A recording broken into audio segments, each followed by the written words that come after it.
Everyone, my name is Donnie Lowy from Closeoutexplosion.com. Hope you're doing well today. Today I'd like to discuss with you what to expect when placing an order for a wholesale pallet.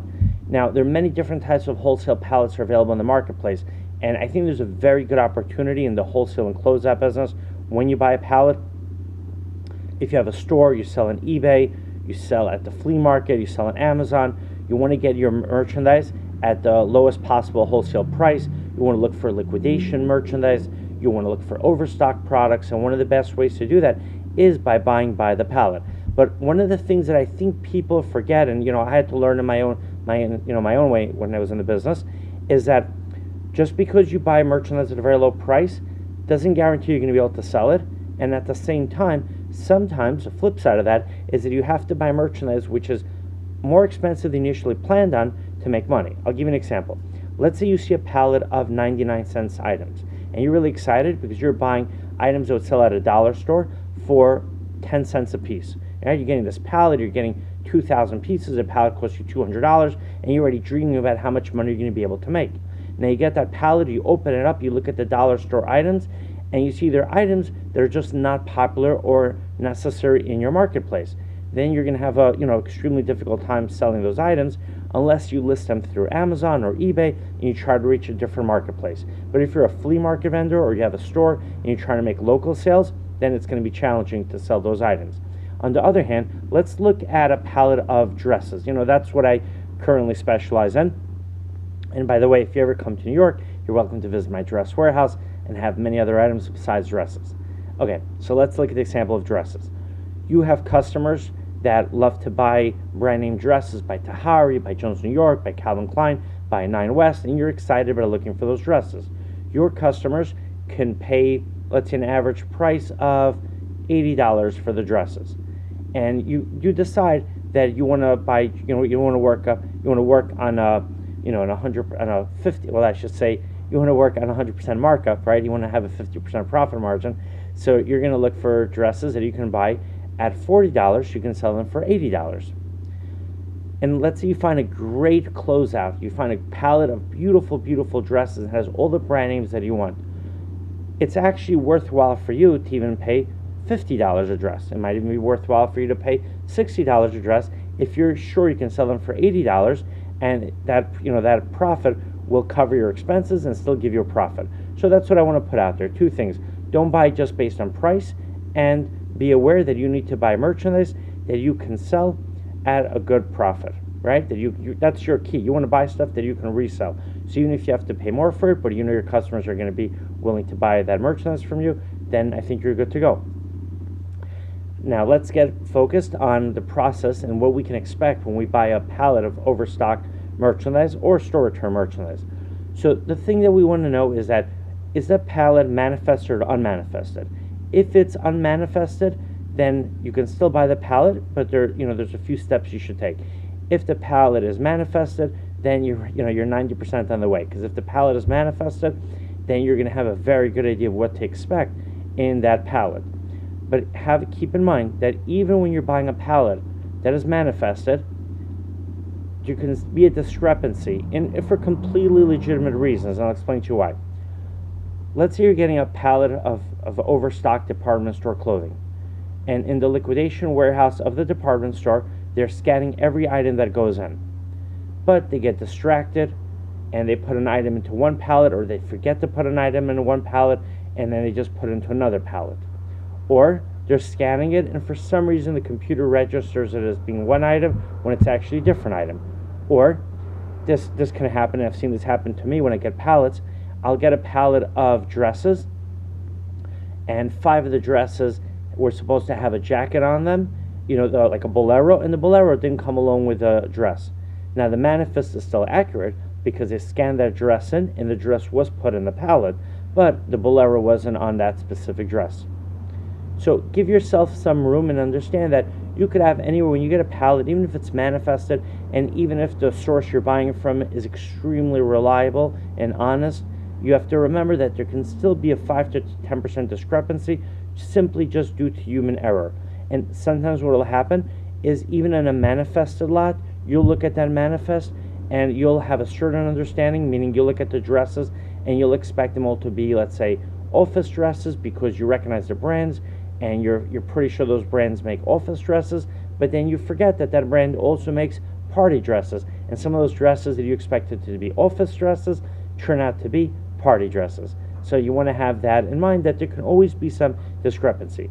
Now, when it comes to store return pallets, or before even store return pallets, if the pallet is not manifested, then you really need to become familiar with the kind of merchandise that that retailer sells, so you can have a general idea of what to expect.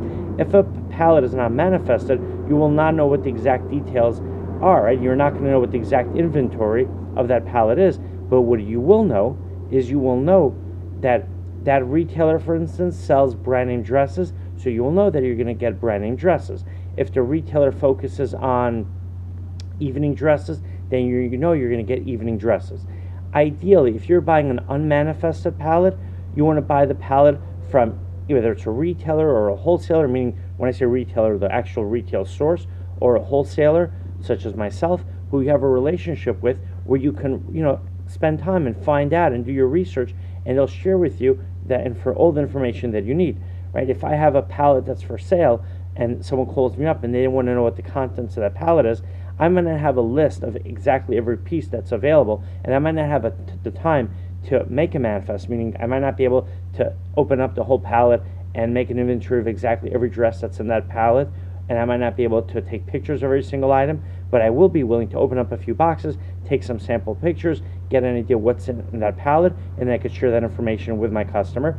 Or if let's say the boutique that's buying from me comes to my warehouse, I'd be happy to open up the boxes. They could see what's inside, but if I am selling by the pallet, they will have to buy by the pallet. If I am selling by the piece, then of course they can make their own selection. So if you are going to buy an unmanifested pallet, you need to make sure that you can get as much information as you can from the wholesale supplier that you're buying that pallet from, or from the company that you're buying the pallet from if they're a retailer, or if it's a website like Amazon or Overstock or so on. I'm not sure if Overstock sells their pallets as liquidations, but I know Amazon does liquidate their pallets through Restock Solution. So that's one thing that you want to know. Now, let's say you're buying a pallet of store return merchandise. Keep in mind that the merchandise can be damaged, it can be in brand new condition, it could be slightly used, slightly worn, and so on. If you're going to buy a store return pallet, you should try to get yourself a manifest. If there is no manifest, just like with Overstock pallet, you have to have a very good idea what you can expect. And I definitely recommend that you go to the retailer, because you want to see, meaning you want to go to an actual store where the merchandise is being sold. Let me tell you what I mean by that. Let's say you're getting a pallet of clothing from Walmart and it's going to be store returns. So you want to go into a Walmart, spend time there, look at some of the clothing that's being returned. When you see clothing being returned, walk over, ask a sales associate if you could just look at the clothing, and this way you'll have a good idea of why clothing is being returned and in what condition it's being returned, and then you're going to be able to determine if it makes sense for you to buy it, if you're going to be able to resell it as is, or if you're going to have to fix it. If you have to fix it, then you also have to know what it requires from you to fix it. Now, here's another thing you should keep in mind. When people get a pallet, when they get a pallet of merchandise, it's something very important, because I've personally dealt with this through my business, and I know my customers have dealt with this as well. Okay, so when you get a pallet, you're going to be paying an average price per piece. What does that mean? Let's say you get a pallet of Overstock dresses, and the pallet contains 100 dresses, and you've paid for that pallet $2,000. And in that pallet, you have a 9 West dress, you have a Tahari dress, you have a Casper dress, an Anne Klein dress, a Calvin Klein dress, an R&M Richards dress, you have a London Times dress, you have a Rampage dress, you have a Tommy Hilfiger dress, you have a BCBG dress, and so on. You might conclude, and it would only be fair for you to conclude, that you've paid for every dress the same price, because you've gotten 100 dresses, and you paid $2,000 for the pallet. Now, the reason that's really not accurate is because even though you've paid an average price per piece, meaning you've gotten dresses at an average cost of $20, you've actually paid a different price for each dress, because, and I'll explain to you why, the retail price, the resale price of each dress is different. So the BCBG dress might retail for $300, and the 9 West dress might only retail for $80. When you bought that pallet, you want to attribute the cost very carefully, because you're going to only be able to sell the 9 West dress for a certain amount, and you're going to be able to sell the BCB dress for another amount. You might be able to sell the BCB dress for a lot more than you expected, and you might end up selling the 9 West dress for a lot less than you expected. As a matter of fact, you might get a dress in that lot that you might only be able to sell for $15. And you might say, wait, that's not fair. I'm going to lose $5 on that dress. No, but the reason you're not losing $5 on that dress is because technically for that $15 dress, you have to run your business as if you only paid $10 for that dress. And the BCB dress, you didn't pay for that dress, let's say $20, you actually paid for that dress $30. Your cost might have actually been $40. So when you process that pallet, you need to look through all the merchandise that is in that pallet and realistically anticipate how much you can sell each item for, and then attribute your cost accordingly. So some items will actually, your cost will be less per item, and some items your cost will be a lot more per item, right? So because you're not really paying $20 a dress with example, you're just paying $2,000 for the pallet. And now it's up to you to determine what your cost is based on your sales potential for each item. All right, I hope you enjoyed this video. If you have any questions, definitely let me know.